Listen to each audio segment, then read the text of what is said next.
We're asking if we should ban kids starting school in nappies. 6 out of 10 parents do not believe their child needs to be potty trained by the time they start class. Should schools put their foot down? I mean, I find this one, obviously, from the experience we've had with Dominic, he's grossed out about everything. It's like getting him to wipe his own bum, for instance. Oh, yes, all right, he knows how to go for a wee himself, but when it comes down to him going for a poo and wiping his own bum, he has difficulties with it because he's scared of getting it on his fingers. As a result of that, I think he's too scared to actually do that in school. Now, obviously, that's slightly different because he is potty trained in Yeah, terms of, but he won't go for a poo in school, which I know a lot of people won't, but that's more because he's scared to wipe his own bum. yeah. When he went into reception, obviously that was the state he was in as well. He was able to go for a wee by himself and all that. But when he was in nursery, obviously, I think there was a transition there where initially he was in pull-ups.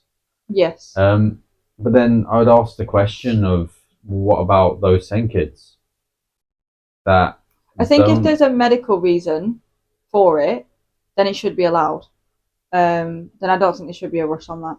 I don't think they should be rushing send kids to do things. And I think, yes, all right, potty training should be on the parents, and making sure that the kids are able to urinate and defecate by themselves. Yeah.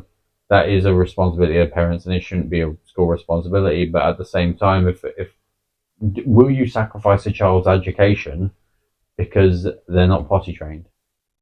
But they shouldn't. I don't think they should either. Would you hold a kid back a couple of years because they've not learned how to use the toilet? Well, no, because then you're depriving them of an education, and I'm sure that goes Exactly. against some form of act. Exactly. So I'm there like I find that a very difficult one to determine because as much as I agree it shouldn't be on the school and they shouldn't have, but if a child is still in nappies, then somebody needs to deal with it. They can't just leave a kid in a wet nappy all day. You know what I mean? So Yeah. Now, I read the comments on this post, and so I actually agree with them to a degree, and they were saying that they were brought up in like the 60s and the 70s and stuff like that, and parents parented. They did their role, like caring for the child, yeah. and they were saying that the problem now is that we are too distracted with Mm. our iPads, our PlayStations, our phones, and they called it lazy parenting. And back then, obviously, they didn't have that. They literally was a parent to their child. Mm-hmm. Now, yes, we do live in a world now where we rely on technology for pretty much everything. So I can understand that, and I do partly agree with them for it. Like, I think George took longer, but obviously we've always suspected him being on the spectrum anyway. And Dominic, I'd say, was pretty quick. I think he was almost Oh, out of nappies by 3. yeah. Once he got the hang of it, he was straight there. He was like once he got the hang of using the potty, Yeah, he pretty much transitioned to a toilet like that. He just knew, and he was really yeah. good with it, and he wanted to learn by the seams of things. But I feel like that's also part of the issue. Is like we've got very lucky with Dominic because he's wanted to learn how to do that.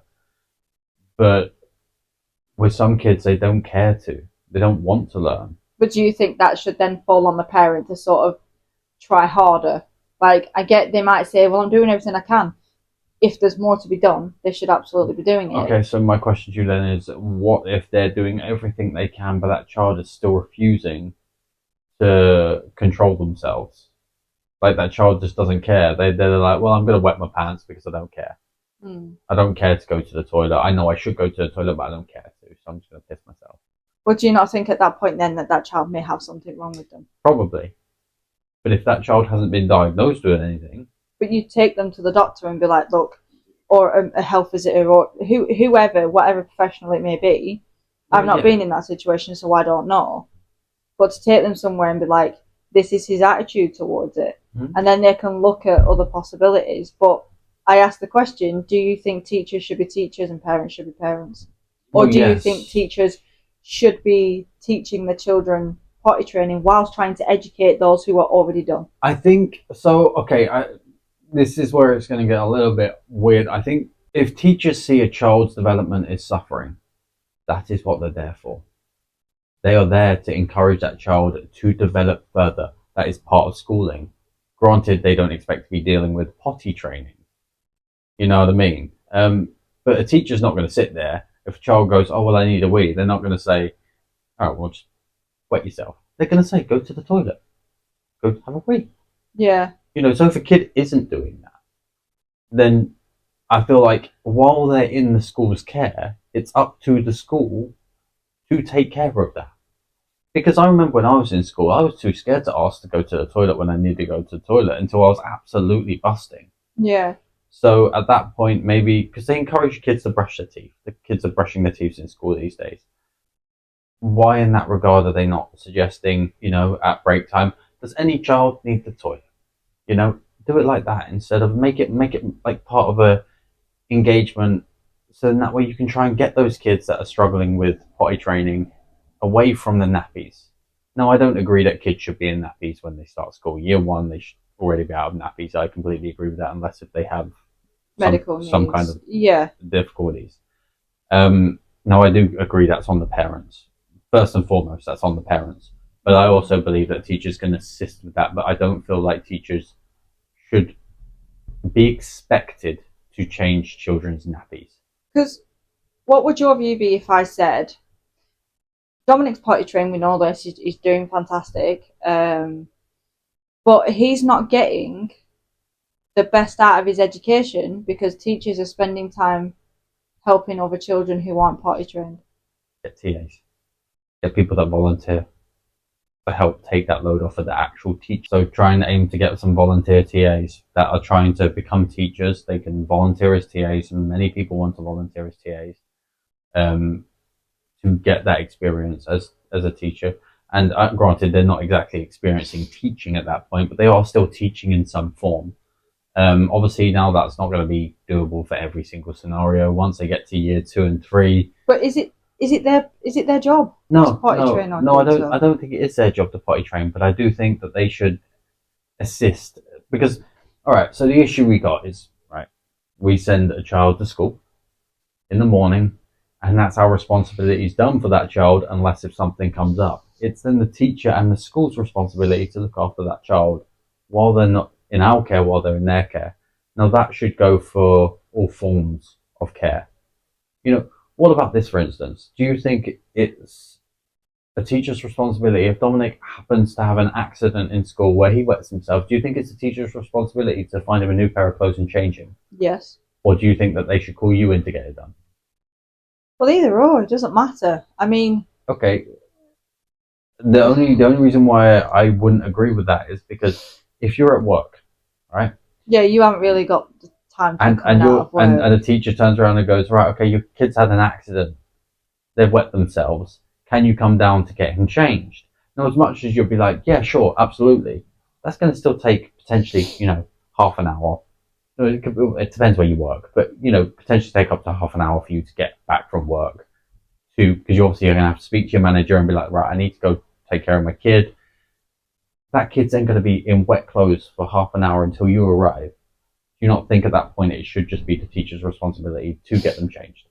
I mean, well, yes, in that scenario, because or I don't know if you know, I assume you know, if you're left in wet clothes, whether that's from being outside, whether you because you've wet yourself, it starts to hurt. And you will get rashes and you can potentially get infections and stuff from it. Yeah, but I also think if you know your child's prone to accidents or has been known to have a couple of accidents, you should always, as a parent, pack a spare pair of clothes so that the teachers can then just get them sorted. Yes. Now, there was an incident in the school where another child accidentally weed on our child. Yes, which we did speak to the teachers about. Yeah, and that was all sorted.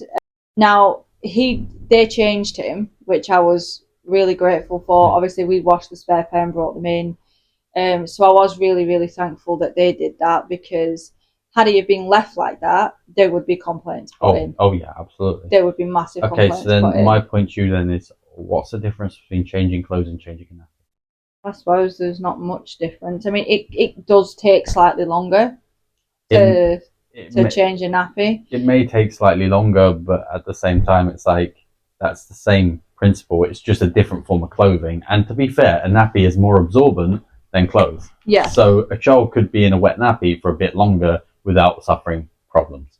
Yeah. Now, I don't think they should ban kids starting school in nappies, because that does take their education away. But I also don't agree with the parents who say they don't believe their child needs to be potty trained by the time they start class. I completely agree with that. I think that you as a parent That should be sounds like doing, lazy yeah, parenting I to think me. you as a parent should be doing everything you can to have that child prepared for school. Yeah, I'd You say know, by year one, absolutely, your child should be potty trained unless there's a medical reason or that they're a SEND child, because we know that their development takes a bit longer. Um, so yeah, that's acceptable. But then I think if they're in reception, because as far as I'm aware regarding education, reception isn't mandatory. mm-hmm. So you don't have to send them to reception. Mm-hmm. Obviously, year one is mandatory and so on. So in reception, they should be at least almost there, but it shouldn't matter if they're not. Mm-hmm. But then by year one is when the cut-off point should be, And but they still should not ban children from education. no, as I say, that's where I think teachers in reception more so should be really doubling down on potty training and making sure all the kids are ready for year one and are able to deal with their own bodily functions rather than leave it up to the teachers in year one to deal with. That should be, obviously, there should be more TAs in reception classes to help with that sort of thing. They should take regular breaks, which I'm sure they probably do. Yeah. You know, obviously, I don't know the schedule and how things work inside a reception class. It's been many, many years since I've been in one. Yeah. But I imagine they do that sort of stuff. And if kids are still struggling come year one, as I said, or as you said, I don't agree with them having their education sacrificed because they are still in nappies, for instance. Yeah, because that's like when it says if we should ban kids starting school in nappies. If they did that, would we get fined? Because they're sure as hell quick enough to fine you when you don't take them to school. But if they're stopping them, can we fine them? No. Probably not. No, we wouldn't be able to find them because it's not their double standards. But I think truthfully, what is the other option in that regard? Like, so your other choice, if your kid is still in nappies come year one, is to homeschool them. But essentially, that could, I know not always. If you're a good parent and you know how to homeschool and you have the patience to homeschool, homeschooling can actually be more beneficial to a child than mainstream education. However, for those parents that maybe aren't as knowledgeable about homeschooling, aren't as able to homeschool, maybe they don't have, or maybe they have difficulties themselves, like learning difficulties themselves, because you know many people do. Then homeschooling wouldn't necessarily be beneficial to that child at all. Even in that regard, it's sort of like I still feel like that kid should have that opportunity to go to mainstream school. Yeah, I mean, you know, at mainstream school for me, I take it or leave it, because obviously I homeschooled George for a while and I didn't have an absolute clue what I was doing. I winged it. But at the same time, you know, he learned other things that school don't teach him. He learned, you know, about like cooking and doing good, hearty, you know, healthy meals. And I got a good friend of mine in to help him. I mean, I know they do learn that in high school. Yeah, they do learn some cooking in high yeah, school. but I think that's a choice. Though. I think they can choose whether they do it or not. Oh. But I think cooking should be taught as early as possible. Now, thankfully, Dominic School does actually do that. They did have someone in doing some stuff with them, which I thought was wonderful. But I don't think mainstream school, very controversial, but is everything. But that's another topic for another day. Because we could sit here and talk, I could sit and talk about that for absolute hours. But homeschooling, you can literally teach your child anything. You don't need to follow a curriculum. Yes, but this is also coming from somebody that's quite intelligent. You learn how to homeschool because you are intelligent. You have the smarts to be able to do it. There are many people out there that wouldn't have the patience, wouldn't have the ability, and would actually find that they're having a harder time trying to teach their kid than in such a way that it's not beneficial to the kid to be learning that way, and it would hinder their development. They don't have to do anything specific. Like they could just go out on a day out and take the kid to the park. I think as long as you're still socializing your child, you're doing a good job, because socializing is so important. Because if you're staying at home with your kid and you're playing games together on an iPad or a PlayStation or whatever, no, stop that. That is not right, in my opinion. Like, do something first, socialize them with other children. Okay, correct me if I'm wrong. We've You gone obviously so off topic. we have, but obviously this is the alternative to being in mainstream school if your kid isn't potty trained. Yeah, Um, so correct me if I'm wrong, but do homeschool kids still need to pass the same exams that mainstream school kids do? they But don't have to take. So from when I homeschooled George, the rules then, and I'm pretty sure they're still the same now from me reading online about things and other people who experienced it, they don't actually have to sit their GCSEs. If you want them to sit their GCSEs, then I think you have to pay to have them done. So you could still teach them the curriculum at home if you wanted to, and then they can sit a GCSE exam privately. I think that would be. And the last time I checked, it was quite a lot of money.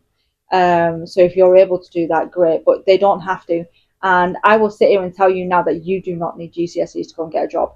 All right, if you want to be, hold on, I say it with a caution because if you want to be something spectacular, whether that's a scientist or I don't know, an engineer, I'd imagine you need qualifications. However, you can still gain. This is not me telling kids, hey, you don't need school. You know, you don't need GCSEs. I'm not advising that. But you can still get GCSEs in college later on. So I got a couple of GCSEs in high school, not very many. But yet, when I was 28, 29, I got myself into university to do a business degree. So you don't necessarily, yes, it took longer, but you don't necessarily need that to be able to have a good career. So yeah, and this is why I stress to the kids, like especially George when he was really worried about GCSEs, you could see how badly it was affecting him, and I saw how other parents were struggling with their kids, and I said to them, it isn't everything. Your grades aren't everything. I mean, he did very well in school. He might not have had the best grades, but he still did amazing. But now he's coming out with distinctions, and this was from a kid who was homeschooled for a while. yeah, no, he is doing fantastically in college, and good on him for Yeah, achieving as much as he did yeah, achieve. he's done amazing. But as I say, I don't feel personally like it's right to stop kids going into school No, every for child should have a right to an education, one form or another. yeah. And as I say, the only alternative to them, if they were to be banned, if they were still in that piece at year one, would be homeschooling. But I And I don't feel also, like that's for most people. So I feel like that would potentially hinder children yeah, um, quite heavily, and I don't think that's good for the children. I don't think that's good for our economy. I don't think that's good for anything in the long term. I think but I, truthfully, but I also think if say they don't learn until year two and they got banned throughout the whole of year one, so what? It's not the end of the world it's not. because they might miss out whatever's being taught in year one. I mean, I know right now they're learning about religion,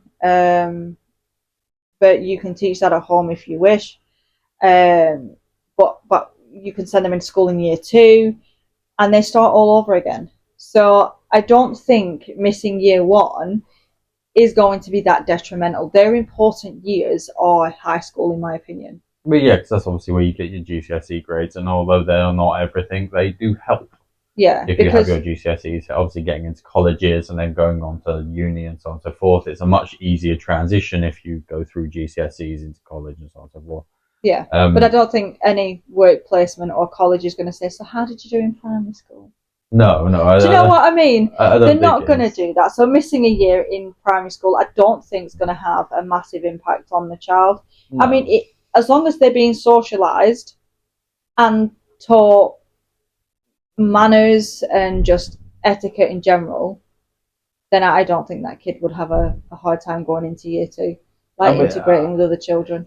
as long as the parents at that point are putting in the effort to teach the children things like the alphabet and stuff like that, obviously the phonetics and so on and so forth, so that they can actually have an ability to read and obviously teach them reading, writing, and the basics. As Yeah, long as the parents are able to put that time in with that child to cover those bases, when they go into year two, it wouldn't be too big of a deal for them. But if they weren't covering those bases, I feel like going into year two would actually be a pretty big struggle for a child that was so far behind. yeah, Like if a child was unable to read or write, for instance, going into year two, right?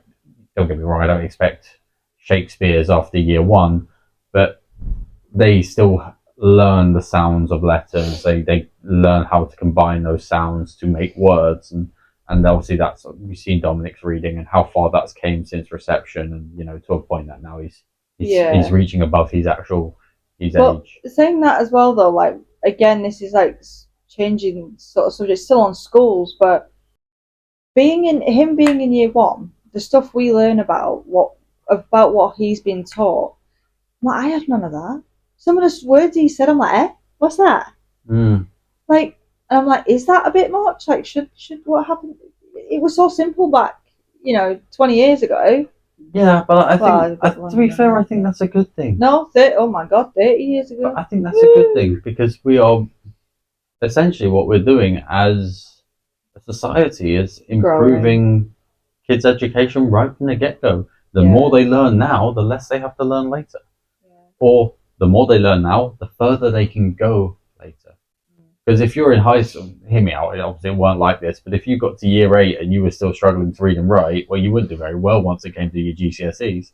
So getting these early things out of the way and getting them to a point that, come year 5, they can write a poem, you Yeah. know, like at that point, that was stuff we were doing in high school, poems and stuff like that, like that high level writing. If they can do that in year 5, come GCSE level, they're going to absolutely smash it and do really, really well. So I think it's good that they're encouraging that. Do you not think it's a bit much though for a 5-year-old?